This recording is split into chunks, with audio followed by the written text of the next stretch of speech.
As the tension mounted in the pilot's lounge, Captain Sarah Thompson clutched her phone tightly, her face a mask of authority. "I'm telling you, there's a young black kid causing trouble in the lounge.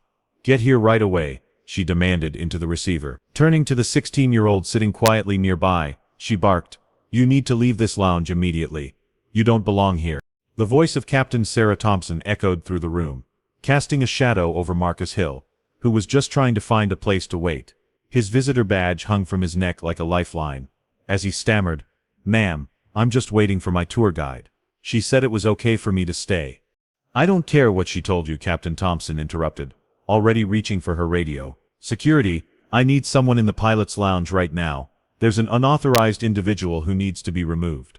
An air of disbelief washed over Marcus. All he had done was watch a documentary while he waited. Was that really a crime?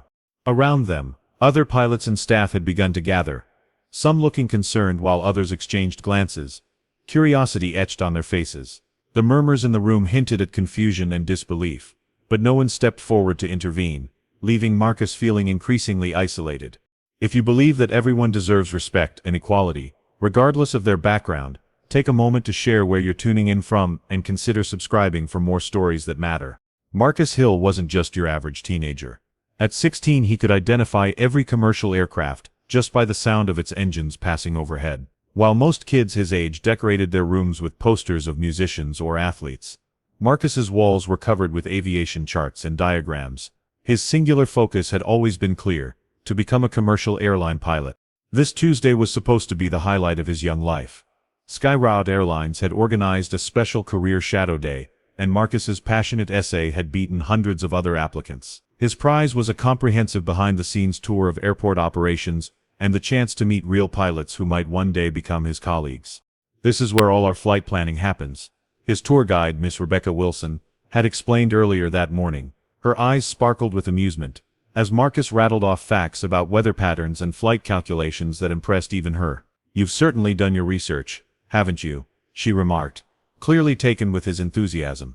Marcus had beamed with pride. "My mom always says if you want something badly enough, you need to know everything about it." Throughout the morning, other airport staff had noticed the eager young man asking detailed questions. Some smiled encouragingly, while others looked surprised at his technical knowledge. A few veteran pilots had even stopped to shake his hand, creating moments Marcus would treasure forever. If you've ever faced unfair judgment based solely on your appearance, hit that subscribe button now. This story reflects experiences that too many people face every day, and it's one you won't want to miss. As Marcus settled into a cozy chair in the lounge, engrossed in a captivating documentary about the evolution of commercial aviation, Captain Sarah Thompson strode in. The moment she spotted Marcus, a young black teenager sitting alone, her expression shifted from casual indifference to suspicion. "How did you get in here?" she demanded, her voice sharp and authoritative, cutting through the ambient noise of the lounge. Marcus's heart raced as he looked up, confusion etched across his face. "Ma'am, I'm just waiting for Miss Wilson, my tour guide. I have permission to be here," he replied, his voice trembling slightly. Before Marcus could fully explain himself, Captain Thompson was already snatching at his visitor badge, breaking the lanyard clip with a swift motion. "This badge looks fake," she declared, scrutinizing it as though it were evidence of a crime.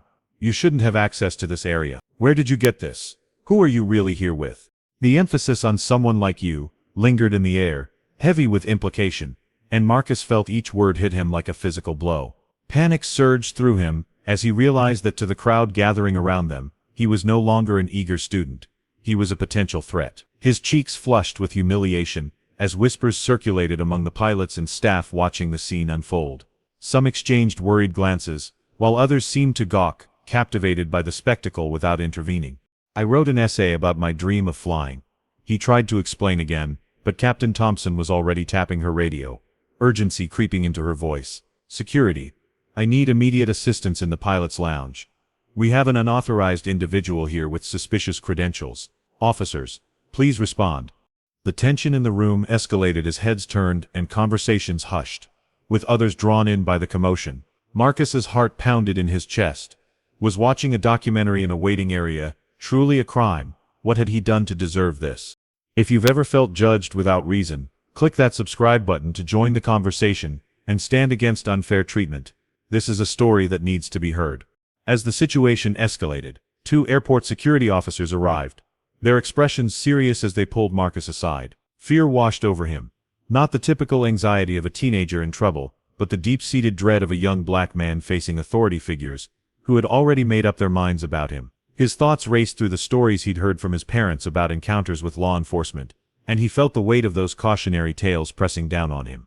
Name and reason for being in this restricted area, the first officer demanded, pulling out a notepad.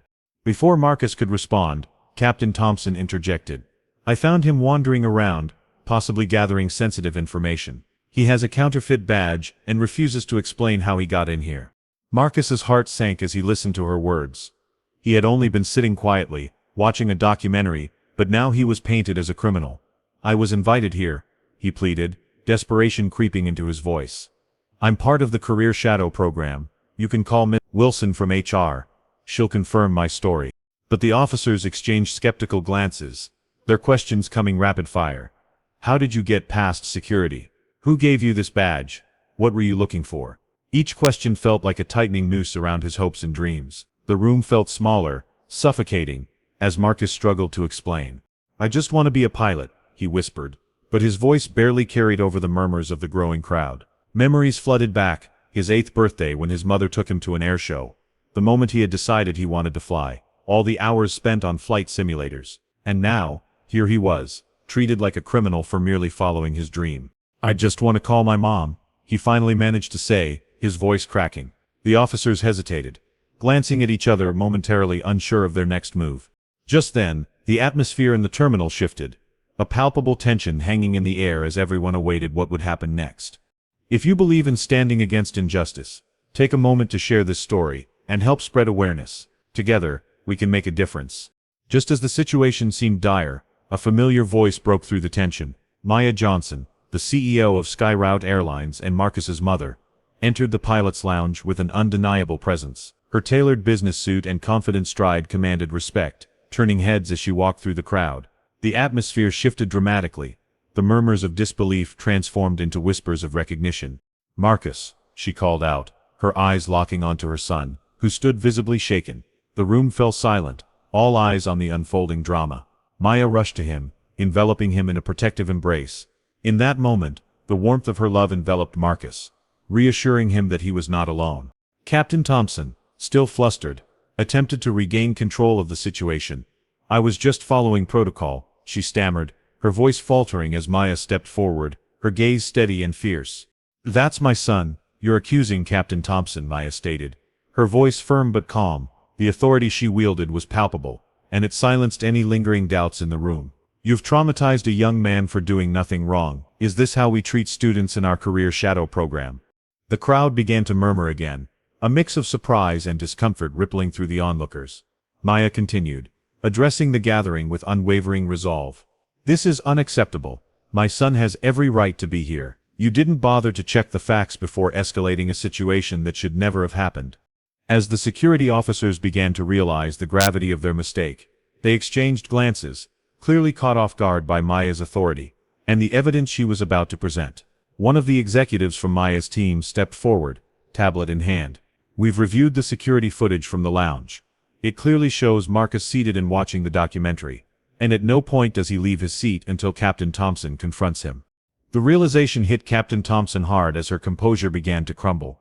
The evidence was against her, and the weight of her prejudice hung heavily in the air. Maya's voice cut through the silence once more. This isn't just about my son. This is about the assumptions we make based on appearance. It's time to address the biases that have been overlooked for too long.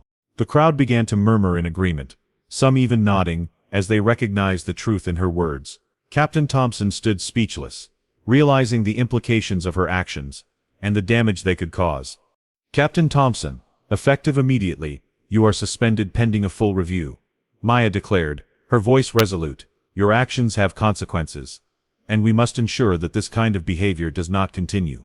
With that, the crowd slowly began to disperse, murmurs of support rising around Marcus as he stood by his mother. The tension that had once filled the room faded, replaced by a sense of justice and the promise of change. As Maya turned to Marcus, her expression softened. Are you okay? She asked gently, brushing a tear from his cheek.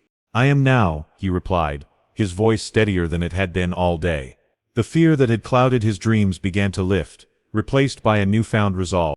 This experience had not only highlighted the deep-seated biases present in society, but also reinforced the importance of standing up for what is right. The sky, as his mother had always said, belonged to everyone, including him. If you believe in the power of speaking up against injustice and supporting one another, share this story to inspire change. Together, we can create a world where everyone has the opportunity to soar.